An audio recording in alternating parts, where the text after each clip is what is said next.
यार शहबाज तूने बाइक क्यों रोक दी? सिग्नल तोड़ के निकलता है यार, ये बड़ी खतरनाक जगह है, यहाँ मोबाइल छिन जाते हैं। अरे जानी, मेरा रोज का आना जाना यहाँ का, चल कुछ नहीं होगा। यार देख ले भाई, मुझे तो डर लग रहा है मोबाइल ही ना छिन जाए।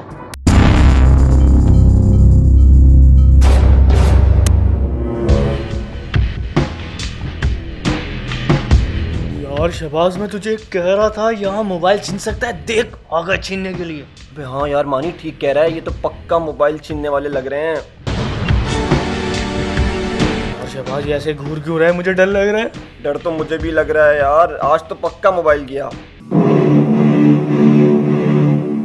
ओए ये तो पिस्टल निकाल रहा है। या अल्लाह खैर। यार शहबाज एक काम करते हैं, मोबाइल इनको दे देते, इससे पहले ये गोली मार दे। हाँ यार मानी सही कह रहा है, वैसे भी मोबाइल आने जाने वाली चीज़ है, मोबाइल दे देते हैं। पहले तू दे। पहले तू दे। अच्छा एक काम करते हैं, 3 की गिनती पे दोनों एक साथ देते हैं, ठीक है?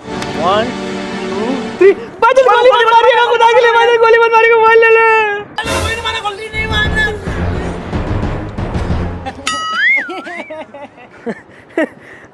भाई वो हमें लगा कि आप हमें भी लगा कि आप नहीं इट्स ओके चल चल चल चल